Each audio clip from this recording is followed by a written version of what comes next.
വേനൽക്കാലത്ത് കാലിത്തീറ്റയ്ക്ക് സബ്സിഡി അനുവദിക്കണമെന്ന് കർഷകർ. പച്ചപ്പുല്ലടക്കം കിട്ടാതായതോടെ ഉയർന്ന വിലയ്ക്ക് ചോളത്തണ്ടാണ് കർഷകർ പശുക്കൾക്ക് തീറ്റയായി നൽകിക്കൊണ്ടിരിക്കുന്നത്.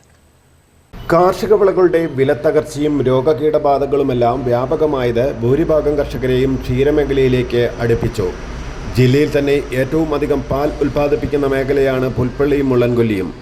ഈ പ്രദേശങ്ങളിൽ നിന്ന് 50,000 ലിറ്ററോളം പാൽ കയറ്റിപ്പോകുന്നുണ്ട്.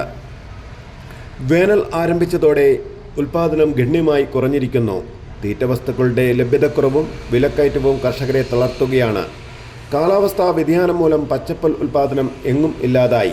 കർണാടകയിൽ നിന്നും ഇറക്കുമതി ചെയ്യുന്ന ചോളത്തണ്ടാണ് ആശ്രയം. കിലോയ്ക്ക് 5 രൂപ നിരക്കിലാണ് ഇത് കർഷകർ വാങ്ങുന്നത്. മുൻവർഷം 2 രൂപ 50 പൈസ മെൽമ സബ്സിഡിയായി നൽകിയിരുന്നു. ഇപ്പോൾ ഈ സബ്സിഡി ലഭിക്കുന്നില്ല. കാലിത്തീറ്റ, പിണ്ണാക്ക് തുടങ്ങിയവയുടെ എല്ലാം വില കുത്തനെ ഉയർന്നിട്ടുണ്ട്. 1 ലിറ്റർ പാലിന് 42 മുതൽ 44 രൂപ വരെയാണ് കർഷകർക്ക് ലഭിക്കുന്നത്.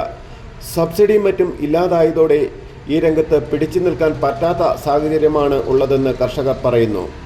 ക്ഷീരമേഖലയെ സംബന്ധിച്ച് പറയുകയാണെങ്കിൽ നന്നായിട്ട് ബുദ്ധിമുട്ട് അനുഭവിക്കുന്ന സമയമാണ്. വേനൽ വരുമ്പോഴത്തേക്ക് നമുക്ക് ഈ തീറ്റകൾക്ക് എല്ലാം വില കൂടുകയാണ്. അതിന് സബ്സിഡി തരുവാണെങ്കിൽ നമുക്ക് ഒരുവിധം പിടിച്ചു നിൽക്കാൻ പറ്റും. എല്ലാ കർഷകരും ഇപ്പോൾ കൃഷി നിർത്തിക്കൊണ്ടിരിക്കുകയാണ്. നമുക്കിങ്ങനെ കൃഷി മറ്റ് വയൽ കൃഷിയൊക്കെ ഉള്ളതുകൊണ്ട് പയ്യെ ഇത് നടത്തിക്കൊണ്ട് പോകാൻ പറ്റുന്നതേ ഉള്ളൂ. ഇത് എല്ലാവരെ കൊണ്ടും ഇപ്പം നടക്കാത്ത സ്ഥിതിയിലോട്ട് വരുന്നു. കച്ചിയൊക്കെ നമുക്ക് സ്വന്തമായിട്ട് ഉള്ളതുകൊണ്ടാണ് ഇത്രയെങ്കിലും പിടിച്ചിരിക്കുന്നത്.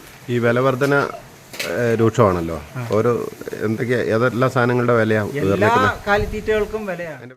കർഷകരെ സഹായിക്കുന്നതിന് ആവശ്യമായ നടപടികൾ സർക്കാരും മെൽമയും അടക്കം കൈക്കൊള്ളണമെന്നാണ് ആവശ്യം. ക്ഷീരമേഖലയിൽ നിന്ന് കർഷകർ അകലാതിരിക്കാൻ ആവശ്യമായ നടപടികൾ വൈകാതെ ഉണ്ടാവണമെന്ന ആവശ്യവും ശക്തമാണ്. സി ഡി ബാബു, മലനാട് ന്യൂസ്, പുൽപ്പള്ളി.